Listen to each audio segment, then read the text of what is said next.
Kazwe zvakare vadiwa vateereri tokuchingamidza kuchirongwa chedu chamazuva ose konai pastor pachirongwa chatinozama kubatsirana kupindura mibvunzo yatinayo iri biblical, mibvunzo inogona kupindurika neinformation yatinowana kubva mukati mebhaibheri. Sunungukai kuramba muchitumira mibvunzo yenyu. Toda kutenda vari kuramba vachitumira mibvunzo. Zvikuru sei tiri kutenda vanoramba vachitumirawo vamwe vachiforwarda kuma groups avo, vachiforwarda kuma Facebook pages avo, vachiforwarda kuma WhatsApp groups and so forth. May God continue to bless you. Sunungukai kuita izvozvo, isatirambidze vanhu kusenda forth this information. Ina rights information iendesei as far and wide as it can go.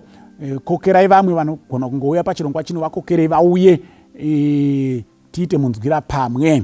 Tiri kuendera mberi nekupindura mubvunzo wakabvunzwa day number 1 nhasi day number 3 une chekuita nengozi. Takaudimbura into 4 parts sekutaura kwandakaita musi wekutanga, kureva kuti kana makatopotswa nemapatsi maviri apfuura, just search pamusoro peplatform inoyi munoawana mapatsi acho. Une chekuita nengozi, kuripwa kwayo, ende kuti chimbori chii chinonzi ngozi chacho. Bhaibheri rinoti kudii pamusoro paizvozvo. Saka tiri kuendera mberi nekuramba tichipindura mubvunzo iwoyo wakabvunzwa neimwe hama yedu. Nhasi mubvunzo watoda kupindura, chidimbu chemubvunzo chatoda kupindura chinoti icho: konai pastor, Mwari anofarira here kuti vana vemunhu akaponda munhu vatambudzike nekuda kweumhondi hwababa vavo?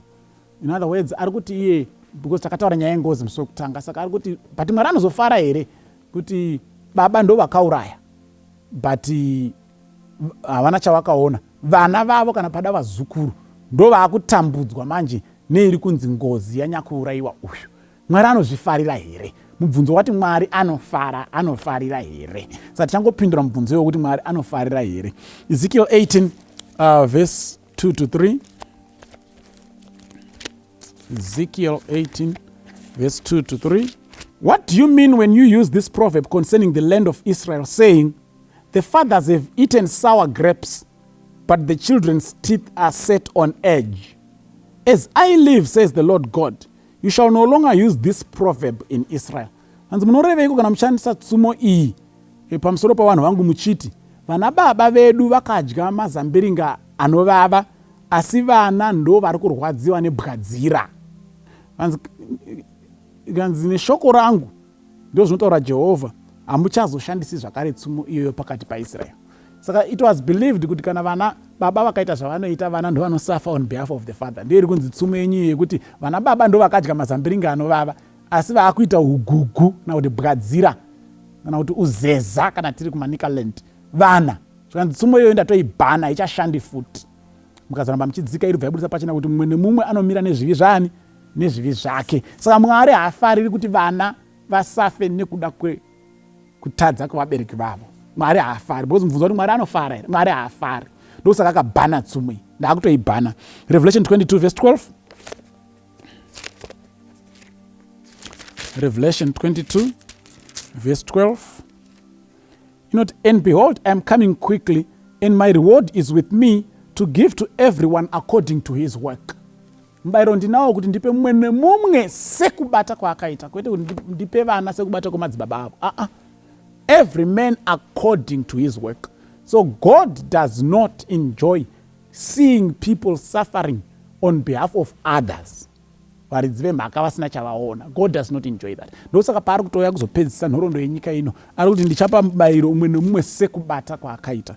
Even mukaverenga chapter 20 yazvakazarirwa iyoyo verse ya 12. Inotaura zvimwe chetezvo, I saw the dead, small and great, standing before God, and books were opened, and another book was opened, which is the book of life, and the dead were judged according to their works by the things which were written in the books. Everyone will be judged according to his or her own works. So God does not revel, or God does not enjoy, or God does not smile over the suffering of children because of what their fathers did. Man, that has never been God's way of doing things. God does not smile over that. Mwari hazvifariri. Saka takadzidza musi wekutanga chinonzi ngozi haasi akafa ari kukonzeresa, but ndiSatani nengero dzake vari kukonzeresa kuti isu vapenyu tifunge kuti ndiri akafa. Saka kana mumusha maita kutambudzika ikoko kuri kunzi kuri kukonzerwa nekuda kwokuti baba vedu kana sekuru vedu vakauraya umwe munhu, number 1 ngatigare tatoziva kuti havasi vakapondwa ava vari kutikonzeresera. NdiSatani ateka advantage yekukanganisa kwakaitwa nasekuru vedu. Arida kuti tifunge kuti akapondwa ndiye ari kukonzeresa. Number 2 ngatigare taziva kuti Mwari haatofari nazvo kuti taakusafa nekuda kwekukanganisa kwakaitwa nasekuru. God does not enjoy that. God does not revel in such. Mwari haafariri izvozvo kuti vana vatambudzike nekuda kweumhondi hwababa vavo. Mwari haafari. Ndofunga tapindura mubvunzo sekubvunzwa kwawaita.